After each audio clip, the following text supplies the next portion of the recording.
Hey there, welcome to episode 106 of the Quaggling Sand audio program. I'm your host, Dan Hugo. We are recording this at just about midnight here in the Pacific Standard Time Zone of Greater Vegas on Wednesday, November 19th, 2025. We normally publish Quaggling Sand on Wednesday, so that works out pretty well. I actually get to schedule it for publishing later.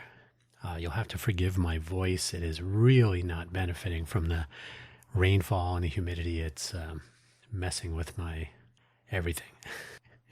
Everything. So I apologize if my voice seems to give out. I'm drinking a hot beverage. Maybe that'll help. So we'll see. See if we can make it through. For today's title and topic, Thai food. If you know me well, you know that that's a topic that I'm actually surprised I haven't brought up more frequently. I've actually mentioned Sanam Luang in college, and I think I talked about going to Thailand one time, but I've never really told the story of how all this happened. It's a good story, don't worry. So today's title and topic, Thai food. I was going to go with the name of the place, the transitional restaurant, Sanam Luang Cafe, but I didn't think that would make sense to anybody. In my travels, I have learned that the state governments, the government of Thailand, the government of Ireland, for examples, will actually help out financially for places of business, especially restaurants in America, maybe other countries as well, to sort of as sort of goodwill ambassadors to the normal people of other countries. So lots and lots of Thai restaurants, Irish pubs, etc., etc. If you are in Southern California, the odds that people will kind of understand what Sanam Luang is are slightly higher because there's a stronger Asian presence, I could say. Thai Town in West Hollywood, for example. So Sanam Luang Cafe, oh, maybe that's Thai food. But most places you're going to see Thai, Barn Thai, Noodle Thai, Thai Noodle, Thai this, Thai that, Thai House, Thai Garden. The word Thai is going to factor in there a lot. Maybe Siam or Siam, if you want to say it correctly. But so Thai food it is. Quaggling sand, by the way, if this is the first time you've ever heard of this silliness, quaggling sand is a technical term that I coined when I was very young for something you probably refer to as pins and needles, the return of sensation to probably a limb, a hand or a foot perhaps, if you've been sitting on them, laying on them. I slept on my hand and I couldn't feel it. And suddenly, quaggling sand. It's a technical term. Don't worry, you don't have to use it. But quaggling sand, in this case, recollection, stories, tales. Who knows if they will be funny, useful, informative, interesting. I usually say that a story should enlighten, entertain, or what's the other one? Enlighten, or educate. Yeah, educate, enlighten, and entertain. All starting with E, as they should. So hopefully this will be one of those. So on that note, hopefully wherever you found this audio program, you're able to locate the episode description, which contains the show notes, including a summary that I will read to you. It is two not as long sentences, pretty quick. And then the usual links. I suppose I could link to Sanam Luang, but if you are in the LA area, you probably already know about it. And the Sanam Luang in the story is no longer Sanam Luang Cafe. I don't even know if it's the same other Thai restaurant that it was the last time I was down there, which has got to be, 11 years ago, maybe. It's been a while. But before that, it's been a while since I was at Sanam Luang.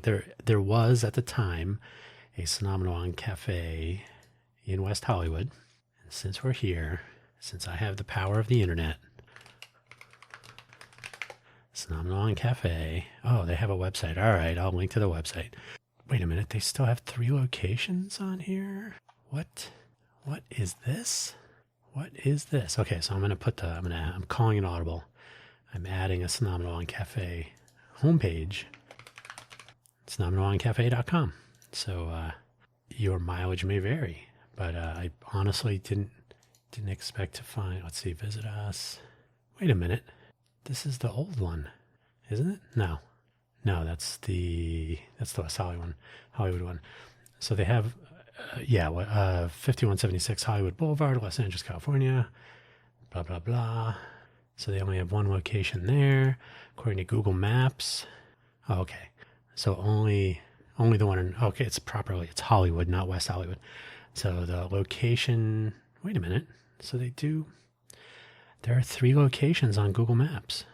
This is not right. Sorry, this is very bizarre. Oh, okay, this is totally different.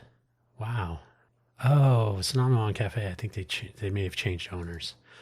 I didn't even look at the name. I guess it might have been called the same thing. But when I went to the location in Claremont, which is actually in Pomona, if it's the same place, then Indian Hill. So it's in Pomona. They call it Claremont.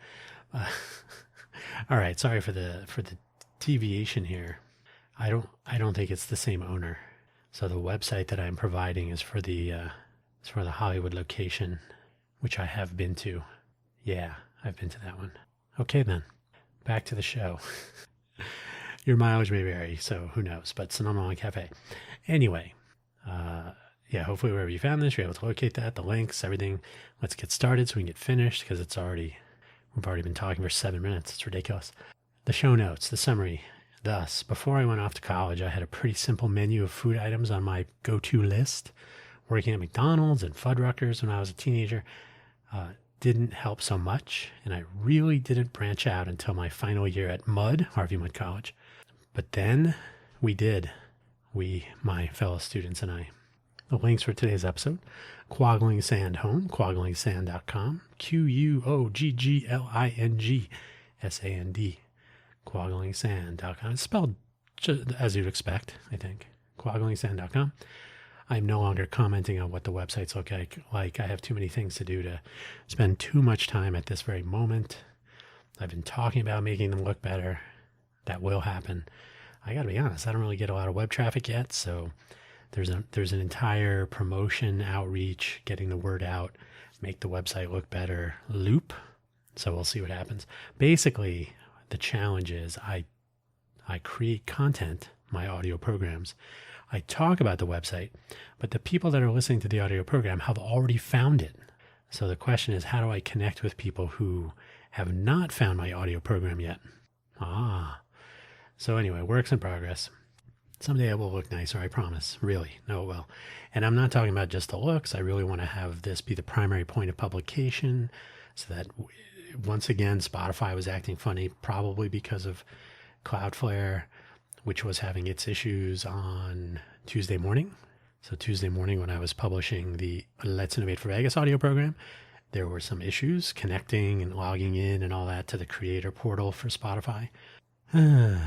So I should be able to publish to my website for each of my audio programs, and everything just works like magic, not rely on Spotify or Amazon or Apple or whomever. So we'll get there. And the profile page linking everything is my buymeacoffee.com/DanHugo profile page. It seems to work like 99.9% of the time. I've never really had any major issues. Well, I had one, which led me to make a website. To publish away from Buy Me a Coffee, the Buy Me an Update audio program, which was up till that moment published exclusively on buymeacoffee.com.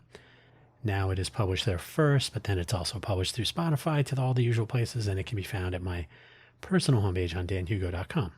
All of these are linked from the, wait for it, profile page linking everything, which is what we've been talking about, buymeacoffee.com/danhugo.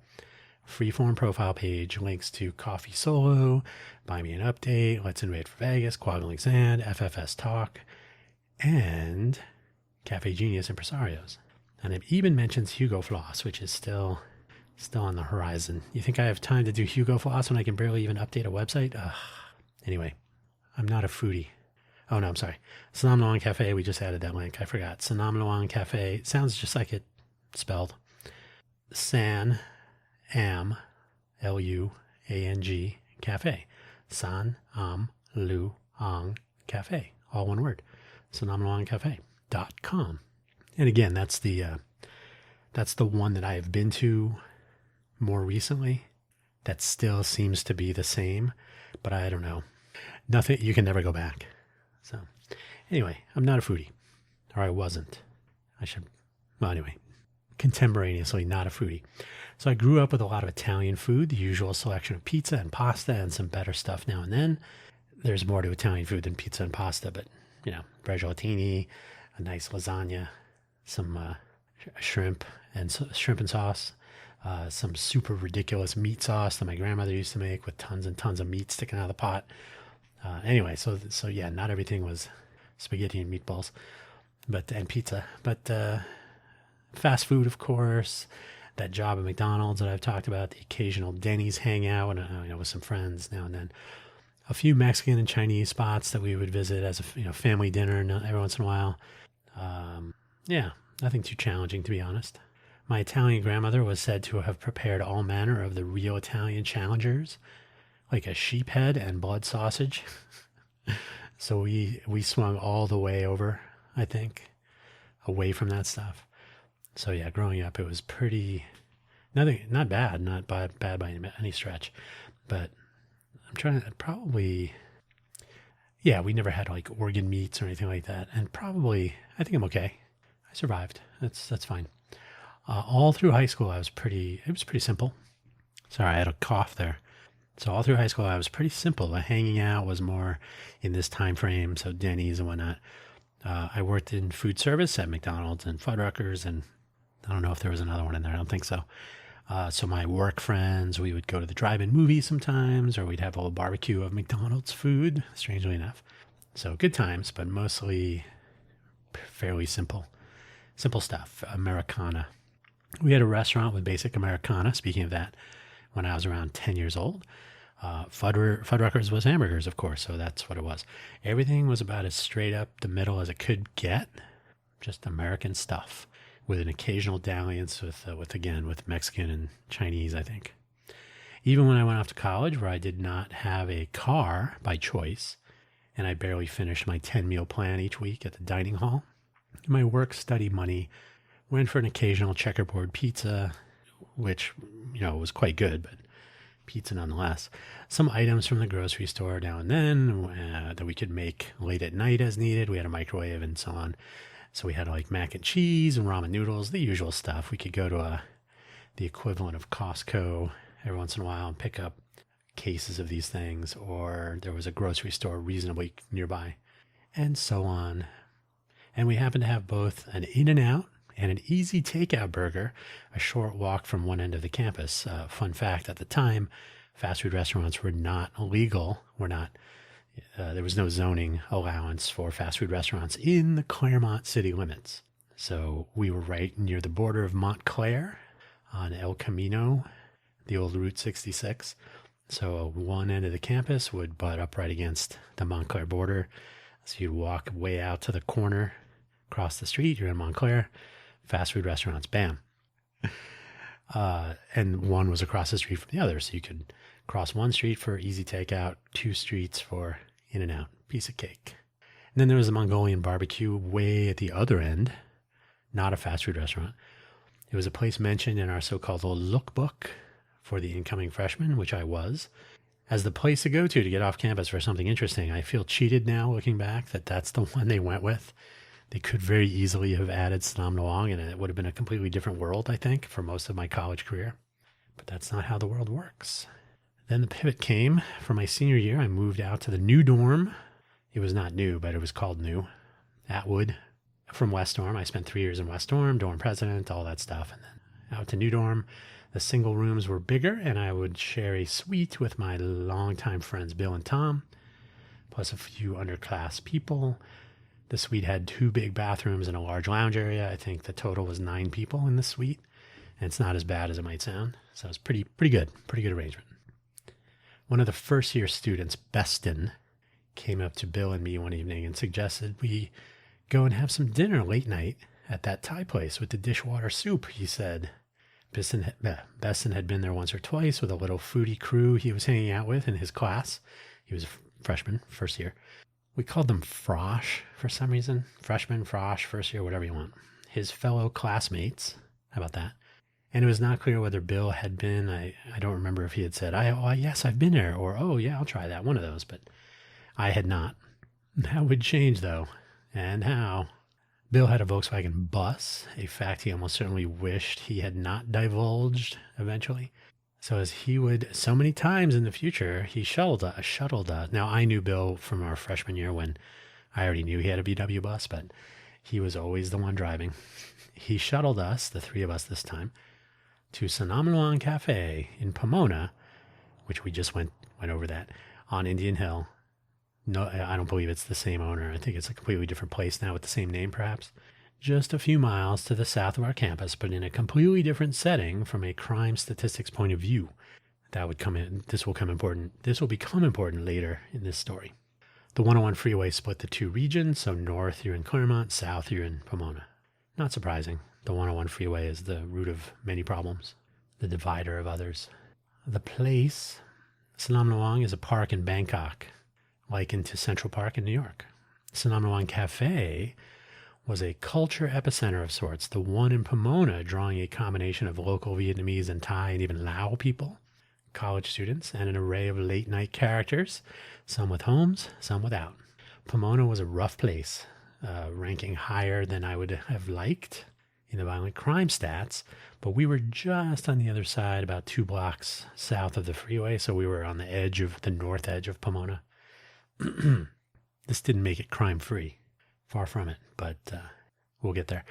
We walked in and found salmon tabletops and teal edges, my first time there, so I was like, what is going on here? And they had fluorescent lighting, but also some neon lighting here and there for some reason, like effect lighting. So it was a strange setting, especially late at night. If you're not quite completely awake, we got to go get some dinner because we're going to be up all night studying or whatever. It was kind of a lot to take in. All laminate tabletops and seating and whatnot. So you'd sit on a laminate bench of sorts. All booths, but with one round table with 6 chairs. And it might have been 8, but I'm pretty sure it was 6. One step up in the corner. So as you'd walk into the place, if you looked at about 10 o'clock to your left, in the back corner, step up 1 or 2 steps, probably, like half steps. And you were in the special chair seating tabletop arrangement. We took a smaller booth closer to the entrance. It was only 3 of us. It wasn't too crowded in the place, and so it wasn't midnight, probably more like 10 o'clock, I think, probably. And someone came over and handed us menus that displayed well over 100 items, which seems crazy, but there's a lot of choices. An embarrassment of riches, the paradox of choice. I'm afraid I cannot recall who it was who was introducing us to this adventure that evening, but I'm sure we appreciated her efforts. And even though I cannot tell you who it was, we had our dishwater soup, also known as tom yum goong, or soup with shrimp, lemongrass soup. In fact, you've had it. You've probably had some. It's lemongrass soup, so it's a yellowish broth, probably chicken broth with lemongrass, so it has a lemon scent to it. You may have accused someone of having a hair in your soup, and they may have said, but we have black hair, and that's white lemongrass, not hair. It's good times. Lemongrass soup with some vegetables and a few Thai chilies to make it spicy, some shrimp. If you get tom yum goong, goong is Thai for shrimp. Some galanga floating on top, probably. You may have mistaken that for ginger or just a piece of wood, perhaps. We probably had some pad thai and maybe some krapao. I can't remember exactly, but those were pretty normal, pretty accessible dishes. Sanam Luang Cafe was pretty authentic, so you could get all manner of. They had ducks whole barbecued ducks hanging by their necks in one corner by the cash register. They had pork offals, so you'd see like intestines in a chafing dish. So you could get whatever you wanted. 100, 150, who knows? Something for everyone. We probably had those two, but we developed quite a set of favorites. So pad thai is basically the spaghetti and meatballs of Thai food. It's the sort of entry level. Oh, so this is what Thai food is. And, someone will say, well, sort of. Krapao is basil, spicy basil, probably with some pan-fried pork and wide noodles. I would learn later that krapao is spicy basil, but it's hard to find and probably more expensive. So in most Thai restaurants, if you order krapao, you're actually getting horapao, which is sweet basil. Fun fact. And these would become some of our usuals. So for any casual visit in the future, these would probably be, not pad thai so often, but every once in a while. Krapow was kind of the easy. It was always good. And as it was that evening, it was good. We finished. We headed back to the dorm. The dorm was the same, but something else would not be. So it began. We would return a few times, the three of us. Sometimes our group was more than three. Sometimes four, maybe five. Four was easy. The booths were all fine for that. Booths for two, for four, and maybe we could borrow a chair for a fifth if needed. Maybe a smaller one or two people could squeeze in there for a normal booth. So it was fine for 4 or 5 people, pretty much. We started testing our limits with the Thai spicy. We were getting to know the crew that was working there. We assumed they were older. The polite way to call someone by name is, in Thai, is the prefix P. P, like the letter P. It's probably spelled P-I, but that's Americanized or Westernized. I can't remember if it's I don't know. I can't remember. P. And a name. So Pitan became our rock star. Pitan. Our rock star, curly blonde. I wrote curly blonde hair. Curly black hair. Duh. Curly black hair, the most outgoing of the bunch. Sort of fearless with her hair up. Kind of reminded me of if she was chewing gum and had a Brooklyn or a New York, like a Bronx accent, she would have passed for like a New Jersey girl. Jersey girl, right? No hairspray, but so she could have easily passed for a East Coast until you said, "Wait a minute, you're from Thailand." Curly hair, a short, a smaller person. She was a little bit shorter than me, and I'm not tall. Definitely the most outgoing, though. Sort of fearless. And her oversized t-shirts and jeans. So she kind of looked like a kid, and her various Doc Marten shoes. She would help us through the menu now and then, making some suggestions, reminding us what we usually had or had on a previous visit. She was clearly paying attention. There were other people working at Sonamnalong, but our table was always somehow in Pitan's section. It was always her table. Not sure how that worked out. On one occasion, we had a party of 6. The corner round table was open, and strangely, that was in Tan's section. It all worked out. We placed our order, and we had all decided that we want to test the upper limits of our spice tolerance. We asked Tan for extra spicy. She asked us if we were sure about this, and I said, "Make us cry, Pitan." Her response, no surprise, and as quickly as I had asked, "You no cry, you no pay." I have told this story a few times over the years. If there is ever a story that has not gotten better over the years, over time, you know how stories always get better and better. If there's ever a story that has not, it is this one. And the absolute true ending of this section is this. We paid. Disaster would strike. On another night, yet again a party of 6, we all piled into the VW bus and headed to Sonamnalong for a not-so-late dinner, intending to grab the corner table if we could manage it. We arrived, and there was something in the air in the parking lot of the strip mall in which we spent so much time with our dinner plans, so many other evenings. Something we could not quite place.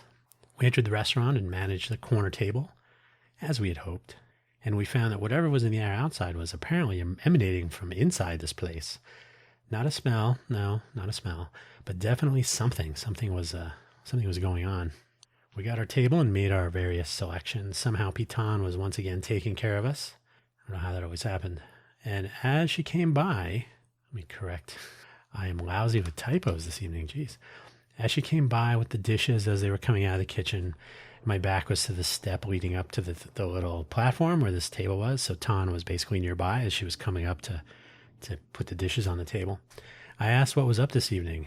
She said, kind of shyly, or like she didn't just come out and say it. Obviously, I had to ask. We apparently had arrived just after the police had departed. That a Vietnamese gang. Now remember, Pomona. A lot of Vietnamese, Thai, Lao, probably some Cambodian, other, just a variety of Southeast Asian cultures and people. A Vietnamese gang had come in with guns and proceeded to rob the place, including the customers. Everyone got on the floor. They took purses and wallets and all the tips, the register, a robbery. Yipes. And we had just missed it. We were all taken aback, of course. And by the way, I had at some point in the, after that night, come across someone, and maybe even two people, but I know at least one from one of the colleges who was there during this crime taking place. It did happen. Somebody took their wallet or whatever they had on them. So these two similar accounts, if they are to believe, they are similar. So I believe it pretty much happened as described. We voiced our concern for the area. Oh, this place is getting scary. Little did we know it had been scary the whole time. This particular crime, of course, we were like, oh, I can't believe it. We were more than slightly happy with our timing. We had no survivor guilt here at that time, I should say. We were all poor college students. Getting robbed at gunpoint was not just not something we were sad for missing. Nobody got hurt, luckily. So everybody just handed over everything. They were gone. These things happen. Eventually you learn, maybe as when you're in college or high school, or at some point we all figured out that even if we don't have much money, it's only money. And we decided that we would pool our funds and leave a 100% tip because, again, they had stolen all the tips to put a dent in the losses for the evening for our favorite crew, especially Ton, of course. Ton did not see the bill and our big, ginormous tip. I'm going to guess we had 6 to 8 dishes, and I'm going to guess that it was about $7 per dish, plus beverages and whatnot. So we're probably talking like $50, $60. So we scraped together all of our money and probably left about 100%, something like that. So we were outside getting into the bus. I was still outside the bus while people were climbing in. I can't remember if I was going to be sitting in the front, but the sliding door, helping people in and so on. So I was still on the side of the bus. Bill was in the bus. I think one person was climbing into the bus. Ton came rushing out of the restaurant, headed our way, probably said something, hey. She came out to me and hugged me, returned the money, the tip money, and said that we should not do this, that we should just come back. And so we would do that, and I would do that for more than 3 years into the future. And it was our final year at Harvey Mudd. So I can't remember when the last time I saw Piton at Sonamnoan Cafe when I would go down and visit, but it was certainly after 3 years, but not 5 or 6 years. How many times, though? This was now our spot, most definitely my spot. Piton was still in charge, and a great many students from the 5 Claremont colleges, Harvey Mudd being one of them, would go there, and they all knew Ton as well. Ton being, again, the most outgoing. The other people that worked there were a little shy, but also probably didn't feel they spoke English as well. But Ton was fearless. Her English was not great, but it was good. It was fine. But she was not shy. She was quite a personality, to say the least. So she kind of made that place. It was her place. It wasn't. She didn't own it, but she definitely ran it. I don't believe she was the manager. I think P. Moss. Or maybe somebody in the kitchen. And then there was P. Pam, P. Moss, P. Som, P. Nan, Nong An on the register. Ann was about our age, maybe younger. So Nong means like little brother, little sister. They all became a part of the team in one way or another. So Piton was still our number one, but every once in a while we'd be caught in with a different person, especially if Piton wasn't working on some night. We were all in it together, each so different, of course. Some did not speak English so well, as I said, but all were fun and seemed to enjoy our visits. They pretended to anyway, which were many. Piton was still, though, the main squeeze, so to speak. We used to get our favorite dishes in the most spicy forms. We were kind of building up to like, oh, we should totally get into this Thai spicy thing. That's what everybody, Thai food, I can't handle, it's too spicy. Occasionally we would get a warning and a shake of the head, especially from P. Pam, who always assured us we would hurt our stomachs eating these spicy foods. P. Pam was Laotian, and I think she did not prefer spicy foods at all. On one occasion, someone challenged me to a spicy competition. So we headed over to Sanam Luang, just the two of us. We sat at a table. We ordered 2 dishes across from each other. We ordered 2 dishes and 1 Thai iced tea. No waters. The first person to touch the beverage would pick up the check. I asked for as spicy as possible. I was told, and I think it was P. Pam that night that was helping us with this adventure. I was told that they call this spicy like Dan gets. Apparently other people were ordering and they'd say, we wanted spicy like Dan gets. And that was everybody knew what that meant. As a shorthand, I guess. And people in the kitchen quite literally looking through the little pass-through window to see who these idiots were that ordered this food like this. Glowing red hot Thai food. I won. That's a matter of judgment, I suppose. But I won the day or the night, I suppose. But the next morning is always where winning is losing. It was around this time that they began to teach me some Thai words so that I would be able to function when I visit Thailand someday, which they assured me I would, and which I did. And I've mentioned that in a previous episode, my trip to Thailand, my travels there. Pet for very spicy, pet mak for even more spicy, pet mak for ridiculously spicy, and pet kon Thai for Thai people spicy. It literally means Thai people spicy. These are some examples. There were some other takiep, chon, som. I used to know more of the utensils and whatnot. All the dishes, kafayen, chayen, which is Thai coffee, Thai tea, and then chayen, my sainom, is no half and half. I used to drink so much Thai tea that they were like, you shouldn't drink so much of the half and half or the cream part. Little did they think, and little did I think, it was actually the fact that it was more sugar than probably any two sodas, typical soft drinks. Ridiculous amounts of sugar, but they were worried about the half and half. Probably the other way around if I could have gotten it without sugar, but just anyway. So they started teaching me these Thai words, some other Thai words and expressions. They would test me now and then, so they would try speaking only Thai and see if I could survive. And at some point, it was not uncommon for me to just hang out in the drink station area and chat with them. If I went there, especially if I went there with other people, they're, hey, well, we'll get to that in a second. In the space of a couple months, this had become my second home, to be sure. I am fairly certain that Tan had told her peers about the robbery night, which gave us all a bit of a maybe some street cred in the place, perhaps. So the fallout from that night, we also stopped paying for drinks. So not only did everybody seem to know us and, look after us, teach us Thai words, especially me and so on, but never paid for drinks ever again. These were Thai's tea and Thai's coffee, as I mentioned, nothing that would break the bank. If you've ever seen the making of Thai tea, for example, you make it many gallons at a time with a cheesecloth and Thai tea leaves, and tea is not a lot of cost. So, we didn't feel too bad about this. But yeah, free drinks, all we could drink. Not breaking the bank, of course. But our plastic brown cafeteria style cups were never empty, which was always nice. And while I have no specific evidence, something tells me our bill was not always completely accurate. So I think they probably sneaked in a few extra dishes or left off a few now and then. I can't be sure. They took care of us, as they say. But the buyback. My friends were not always up for Thai food, though, but of course I had basically given up on my 10-meal plan at the dining halls. Not completely, but mostly. I probably would eat, 1 or 2 meals regularly, maybe you could go to the dining hall and pick up some things and take them to go. So maybe go get some stuff for later or whatever. So, by my senior year, though, I was pretty much not into the dining hall, and we would just go eat Thai food all the time. I would tag along with various other people, including especially some who wanted to see this whole spicy like Dan Getz thing, see what that was all about. So we would go. I would join them, whoever they were. Everybody at Sonoma fed into this whole thing, of course, so it was a good time. Kind of a minor celebrity legend or whatever, however you want to poof that up a little bit.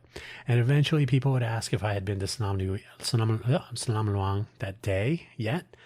Dan, have you had Thai food yet today? It didn't really matter. No matter the answer, I was probably up for a trip and I would join them. I would go easily more than 7 times per week because of this. I can't remember what like 10. 7 was like a baseline. 10 was probably like a typical maximum. So not 10 times every week, but probably at least 6, probably 7, maybe 10, something like that. Anytime anyone would visit, like my parents, my dead uncle, other friends, anyone would have to visit Sonoma, of course, and get a few dishes. At one point, some mud friends who did not have Thai food so often joined me. Eric and Catherine. Catherine was actually from Scripps. So the three of us got a few rice dishes.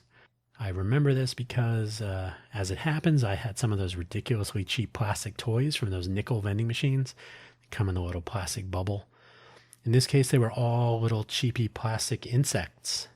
I stuck them into one of the rice dishes and called someone over to show them that we had bugs in our food. I cannot remember. I want to say it was Pissom. She was really shy. So she came over and I said, "Oh, look, we have bugs." And she screamed, like, not like terror, but like the scream of surprise. Like, what? And then she laughed. And then she took the dish with the bugs and she went back and showed other people. So we just kept hearing these little outbursts, little screams, or like, what? And all the way back into the kitchen, into the back of the whole place. So good times. I guess that bit worked.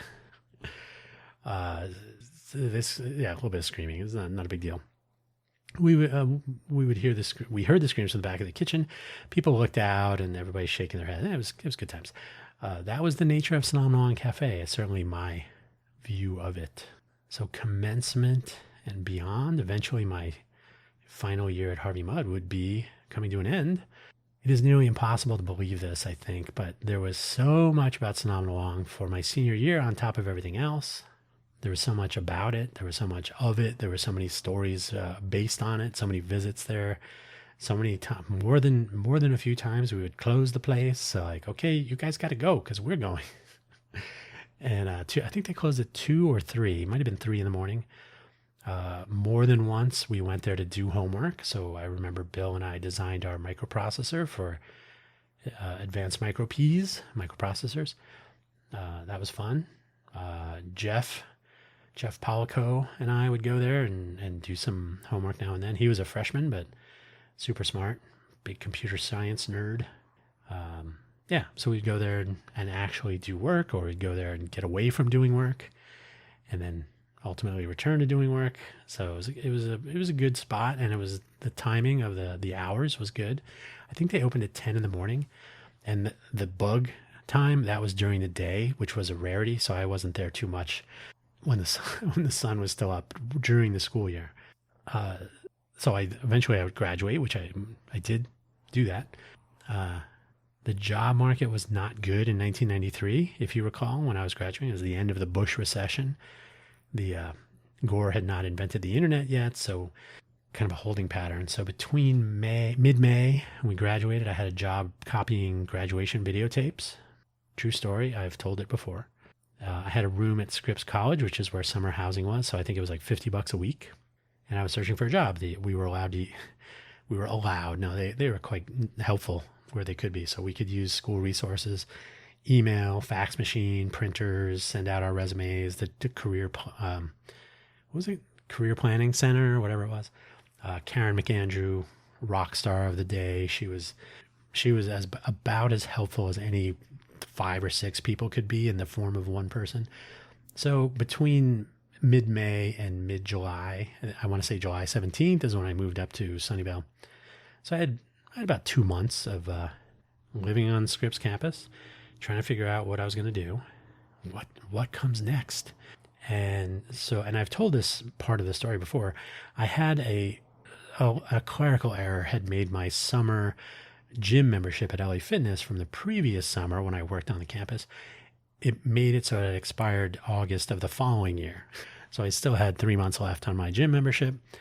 And so I figured, okay, so I'll walk to Sonoma for dinner. So that'll be my 1 meal a day, basically.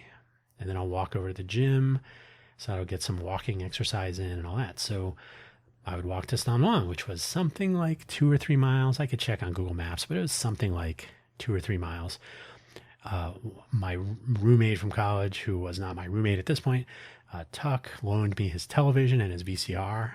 So on the way back from Sonoma, if I was walking, I would stop by a movie place and rent a movie sometimes. But because I would walk to Sonoma for dinner, but it was now earlier. First of all, it was summer, so the sun was setting, daylight savings on it. But also, I'm like, I'll just go earlier. I'll be done. I'll walk back home, stop by, get a movie now and then I'll get home back to the dorm, and then I'll walk to the gym, and then be home by midnight or something like that, right? And then start the whole thing again. But Piton if she was around or if it was dark, she refused to allow me to walk back because remember, we're in Pomona, which is this crime central. So the sun would set while I was there usually, and if she had anything to say about it, she would give me a ride. She would take a break and drive me back to Mud, so she would always give me a ride back. So what a truly awful person. On one occasion, Piton wanted to take me to lunch in Thai Town, which I've mentioned. So I had a car. So I was not in college anymore. It was not during the summer anymore. I had a car. So it was when I went down to visit. But I left my car in the parking lot of Sanam Nawang. I paid some guy $10 to keep an eye on it. And she drove us to Thai Town. We had lunch. We met a bunch of other Thai people. So it was good times. There's another occasion sometime in the future where I actually flew to Ontario Airport for some reason instead of driving. This must have been pretty soon after graduation. And Pam picked me up at the airport, Ontario Airport, in fact, drove me to a hotel where I was staying while I was down there for the visit. But we're not going to explore the whole timeline that much of my post-graduation visits. Basically, I was one of those regulars that becomes an unpaid member of the staff. If there was a lock-in crowd, I would have been in the lock-in crowd and so on. It was more than these 2 times that I got a lift or some other extra Sanam Nawang hangout time. So, good times. I used to drive down from the Bay Area, including that one time for lunch with Tan. I didn't drive down there for lunch with Tan, but while I was there. Less frequently over the years, but certainly more than I would have expected to visit my underclass people, friends, as they were graduating, and they were graduating behind us. So the seniors when we had graduated, then the juniors, then the sophomores that had become juniors, then become seniors, and so on. So after 3 years, I didn't really know anybody so much.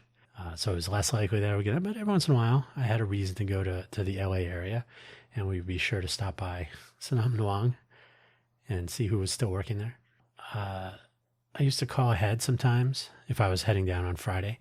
I would call ahead to have them save this chicken dish. I believe it was Kahimapan. Is that right? That doesn't sound right. Let me think. Chicken. Oh, no. Not Kahimapan. That is a chicken dish. No, gamokai. Cow is rice. Mo, I can't remember, but kai is chicken. So Kahimapan is a chicken dish. Gamokai is a sort of clay pot dish. I think it's more of an Indian influence, so a different region of Thailand. So they would prepare it on Fridays, and then when they ran out, they would run out. That's it. But it was one of my favorite dishes on there. So I would call ahead, and they would save it for me. So I would always have some waiting. And then for when I would drive back on Sunday night or maybe Monday, probably Sunday night. Of course, it'd be Sunday night late. I would go to Sanam Nawang for a final send-off. And they would always... Dan, don't forget, a soup bowl of Thai's coffee to go on the house, of course. And then they would say, Dan, go to Bang Luck and get some of the Red Bull.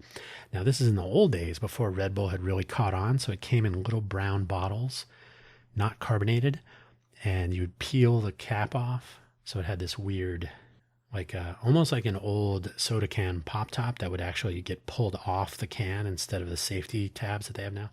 So you'd pop this thing off, and then the cap would come off as a next step. And the Red Bull of the time was like this syrupy Pez flavored substance that was really difficult, but it was Red Bull. So without the carbonated water effect. Yeah. But, I would have this stuff to help keep me awake for the drive up. So that was very nice of them, I think, just like old times. Final section. I didn't think this story would get this long, and I didn't. I've chopped out a lot of it. like we're keeping it simple. For whatever reason, I did not really go to the Banglak market that was right next door to Sanam Nawang, except for after I graduated. That's where they had the Red Bull. Go in the market and get some Red Bull. Another time, I got some Pantai Norasing Thai sauce, the brand, for a restaurant in the Bay Area. Oh, you have to get Pantai Norasing. We can't get it here right now. We're out. I'm going down there anyway. I'll pick some up. So I got a case of Pantai Norasing brand. It was a red sauce. I can't remember what it was. Anyway, so I would go to Banglak, but after I was no longer in college. So I'm like, I really should have probably taken advantage of this place. But I did not understand how to go exploring off the beaten path yet. There was the same market, Bangladesh. It's smaller. It's in Hollywood. I keep saying West Hollywood, but it's just Hollywood. In Thai Town, of course. Thai Town, it has an actual sign, Thai Town, where Sanam Luang survived much longer. And we've already went through this at the beginning of the show. The one in Pomona was sold off or something at some point, and so it's not the same. It's not the same. It's just not the same. Bangladesh there became a Mexican grocery store, I think. I would visit Sanam Luang in Thai Town more than a few times through my Silicon Valley career on road trips, stopping by 2 markets, the Bangladesh, and then there was another one that had a bunch of better prices on some things. And a dessert shop called Bang Kanom Thai. They always had an A on their inspection grade, health department. Bang Kanom Thai. Kanom is dessert. So Bang Kanom Thai. For salty and sweet, there are 2 separate versions of bulang, if I can say it correctly, and some other things. They had some cupcakes and just some random Thai desserts. Thai desserts are good. They're interesting. They tend not to be sweet. They tend to be very subtle. They're good. I tracked down Pitan through her boyfriend, now husband. No, when I tracked her down, they were married. They had been together since we knew her, so she would mention him every once in a while. Oat, P-Oat. So I found Oat on Facebook, I think. I said, "Hey, are you and Pitan still married?" Oh yeah, we live in Rancho Cucamonga. I'll tell her you. However it was, we ended up exchanging phone. Everybody had contact information. He's like, yeah, she'll be home tonight, or whatever. So give her a call, whatever. I think everybody knew that. Dan from Sanam Luang. Yeah. Everybody knew Pitan. So yeah, no mystery. I spoke with Pitan on the phone at some point. We had a few text messages later and so on. Like, if you ever come to LA, this is where I work now. And she has at least 1 child. I think his name might be Austin. I think they still live in Rancho, but this was a long time ago. So it was tenuous plans to meet up if I was going to go to LA and sometime soon, which at the time was more likely. But then the pandemic came along and I have not been to LA anyway. And I certainly will reach out if I do have travel plans like that, but I have not talked to Pitan since before the pandemic, right before. But it would be silly not to at least, reach out, see if they're still around. Pitan was still in touch with the gang, so when I did speak to her, she said, I just talked to P. Moss yesterday, and so on and so on. So back then, old times and good times, all mixed together.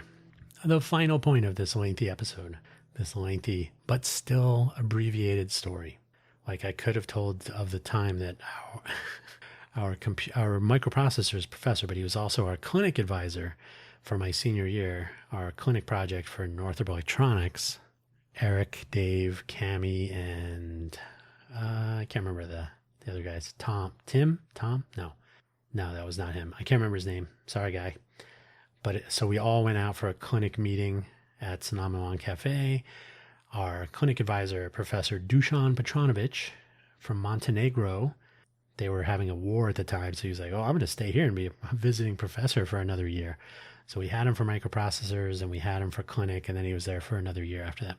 But anyway, so he was our clinic advisor, did not speak English like 100%. He spoke English fine, but had a really thick accent.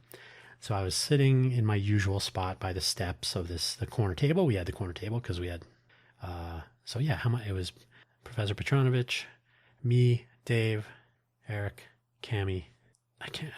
His name is like Shay. Anyway, so 6 of us. So perfect. Fit at the table. Pam was looking after us that night. So she's standing like to my right. Petronovich is to my left. I'm at the stair side of the table, and he's just to the left. So she comes up the step. It's like 1 step, and then you're on the platform. So 2 steps, basically. She's up. She's on my right. She's saying, "Okay, what is everybody?" So Petronovich looks at her and says something. She doesn't understand, so she looks at me. Then I look at him, he looks at me, and then they both started talking through me to try to figure out what he was trying to say. So stuff like that. It was nothing particularly worthy of adding another hour, but just tons of that kind of stuff because we were just so familiar with the place and they were so familiar with us. And I helped Ton with her chemistry homework when she was going to a community college. And what else? And there's just a bunch of stuff like that. And so many trips to LA after, so many stops at Sanam Nawang and Bangkanom Thai and all that. So the final point, the final take home from all of this. For my limited but still interesting world travels, I mean, I've traveled quite a bit, but I have not seen more than 0% of the world, to be honest. No one, I mean, most people, even well-traveled people, we don't really get out. I've proactively sought out little, maybe authentic spots to eat, to hang out, and I usually meet some really nice local people instead of going to touristy spots with stories to tell and ongoing emails and whatnot after the fact. I've met several people where I stay in touch with them for a couple of years after, just because they're like normal people. So I don't go visit McDonald's, although I have been to McDonald's in other countries just to see what the price differences are and whatnot. But yeah, why go to McDonald's? I can go to McDonald's here. I can go to some other place when I'm out and about. So I would stay in touch with people and whatnot. I did have more than one opportunity to travel with a coworker for different jobs and going on different work trips. I would end up with people who their meal interests were very, very American, and they were really not so interested in venturing out beyond a Western chain. Again, McDonald's, KFC, and whatnot. China has a lot of that stuff, and while it's nice, or there's utility in being able to fall back on a known quantity. Oh, okay, I know what Starbucks is, McDonald's, KFC, 7-Eleven. 7-Eleven, very popular in China. But I didn't fly all the way over here to have KFC. I can literally walk down the street from home and do that. But some of my travel companions now and then have been of that ilk. I cannot help but wonder if I would have been on that team of non-adventurous types, were it not for this fairly odd adventure in college, eating food so hot it most definitely made us cry, until eventually it did not. That's the story, abbreviated, but the story nonetheless. One of these days I will look up Pitan, see what her and Piot are up to, if I ever get out to LA again. Is there a reason to go to LA? Maybe. I know Thai people like to come to Vegas, but I don't know if she ever did. Who knows? Sometimes we have to just move on. Remember and move on. If you look in the rearview mirror for your entire life, you don't know where you're going, and you may never get there. So all that said, I'm absolutely positive that Sanam Nawang played some role in my eventual leaning into and enjoying and trying to make the most of travel opportunities, engaging with local culture. I did go to Thailand. The food in Thailand tasted like a combination of Sanam Nawang, which was like authentic Thai street food. So a little greasier, a lot of fried, a lot of oily, big menu, but it's a lot of the similar items cooked in different ways. So you get a lot of items.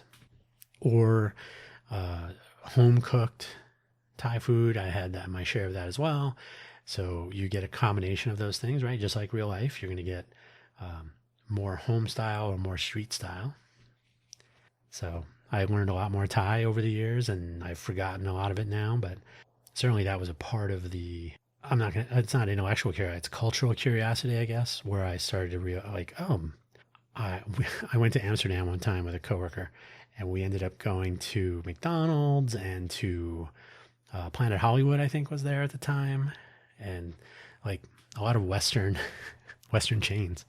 Like, what are we doing? We did go for rice tofu one time, which is, I believe it's Singaporean for rice table. And they basically give you like 35 little plates with one or two things on them. So you just try everything. Some of them were a little iffy. Like, was that the intestine? Oh no, I think you just ate it. Oh, good to know. But anyway, so yeah, when you're traveling around, you're in a different place. Why would you want to stick with everything you can get back home? So yeah, Sanam Nawang definitely played a role in that. Thai food is delightful. I haven't had good Thai food in a long time. Maybe I should go try to find some sometime. But that's it. That's the Thai story. We're at about an hour. It seems like long enough. Take care. Thanks for listening as always.